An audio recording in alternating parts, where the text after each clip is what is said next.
وعلیکم السلام ورحمۃ اللہ وبرکاتہ. کیا حال ہے؟ کل سبق میں نے پڑھایا تھا کہ اللہ پر ایمان لانے کا کیا مطلب ہے. آج بتاؤ تم لوگ کہ اللہ پر ایمان لانے کا کیا مطلب ہے. کون کون یاد کیا ہے؟ ہاتھ اٹھاؤ. 1 2 3 4 تم 5 تم کیے یاد 6 7 7 8 9 تم 9 لڑکی یاد کیا.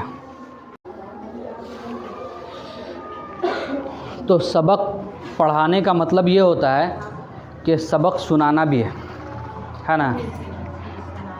ٹائم پاس کرنے کے لیے تو کوئی سبق پڑھاتا نہیں ہے، اور نہ ٹائم پاس کرنے کے لیے تم لوگ کو آنا ہوتا ہے یہاں. تو یہاں آنے کا مقصد کیا ہے کہ کچھ علم حاصل کر کے جانا ہے. ٹھیک ہے. دیکھو، جس طریقے سے انسان کو زندہ رہنے کے لیے سب سے زیادہ ضرورت پڑتی ہے کس کی؟ آکسیجن کی، ہوا کی. اس کے بعد کس کی ضرورت ہوتی ہے؟ پانی کی. اس کے بعد کس کی ضرورت ہوتی ہے؟ کھانے کی. کھانے کا جو نمبر آتا ہے وہ نمبر 3 پہ کھانے کا نمبر. سب سے پہلے ہوا، نمبر 2 پانی، نمبر 3 پہ کھانا. یہ تو ہوا انسان کو زندہ رہنے کے لیے.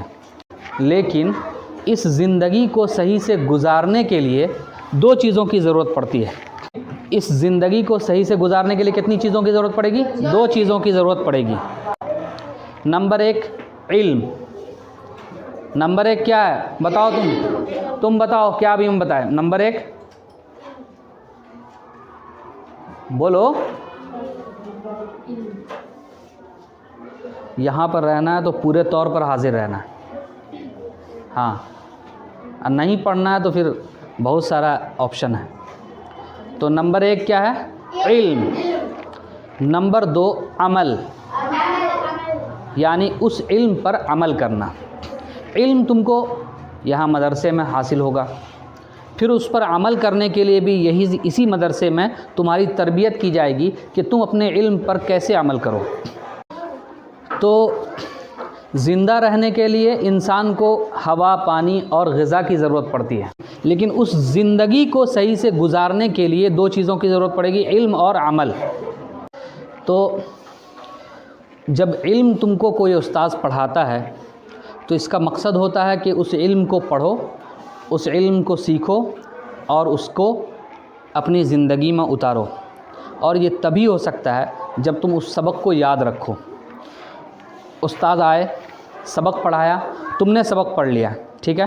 پھر اس کے بعد استاد اپنے گھر، تم اپنے گھر. اگر اس درمیان میں تم نے سبق یاد نہیں کیا، اگلے دن سبق نہیں سنایا، تو پھر اس علم کو پڑھنے کا کوئی فائدہ نہیں ہے. عربی میں ایک کہاوت ہے، الآن کما کان.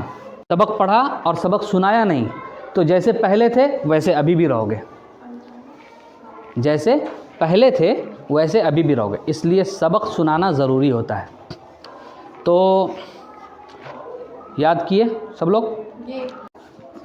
پیچھے میں کون کون یاد کیا؟ پیچھے میں یاد کیے ہیں؟ تم کو پتہ ہی نہیں کہ تم یاد کیے کہ نہیں کیے. اس کا جو جواب تھا وہ ایسا تھا کہ اگر ہم سوال اس سے کر رہے ہیں کہ کھانا کھا لیے تو کہے کہ نہیں ہم سو کے اٹھ گئے. اس کو پتہ ہی نہیں کہ ہم کیا پوچھے اور اس کو جواب کیا دینا ہے. ارے ہم سوال یہ کیے کہ تم کو سبق یاد ہے یا نہیں، ہاں یا نہ میں جواب دو. ہم کو نہیں پتہ اس کا کیا مطلب ہوتا ہے. تو چلو ٹھیک ہے، تم بتاؤ کہ اللہ پر ایمان لانے کا کیا مطلب ہے. بسم اللہ الرحمن الرحیم.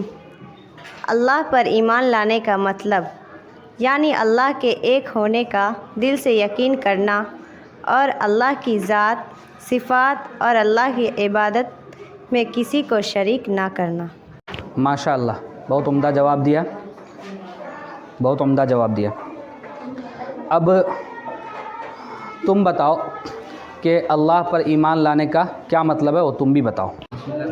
بسم اللہ الرحمن الرحیم.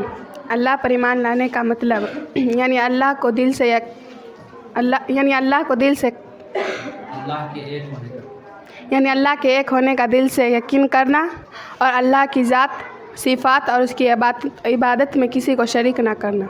بہت اچھا جواب۔ تم بتاؤ کہ اللہ پر ایمان لانے کا کیا مطلب ہے؟ بسم اللہ الرحمن الرحیم۔ اللہ پر ایمان لانے کا مطلب اللہ کے ایک ہونے کا دل سے یقین کرنا اور اللہ کی ذات اور اس کی صفات اور عبادت میں کسی کو شریک نہ کرنا۔ اب تم بتاؤ، اسی سوال کا جواب تم بھی دو کہ اللہ پر ایمان لانے کا کیا مطلب ہے؟ بسم اللہ الرحمن الرحیم۔ اللہ پر ایمان لانے کا مطلب یعنی اللہ کے ایک ہونے کا دل سے یقین کرنا اور اس کی ذات صفات اور اس کی تمام عبادتوں میں کسی کو شریک نہ کرنا۔ ماشاءاللہ تم لوگوں نے صحیح جواب دیا، اور یہ ثبوت ہوتا ہے کہ تم لوگوں نے محنت سے پڑھائی کی ہے۔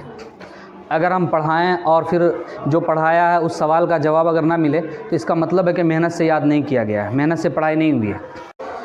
اگر ہم محنت سے پڑھائیں اور تم لوگ محنت سے نہ پڑھو تو پھر پڑھانے کا کوئی فائدہ نہیں ہے۔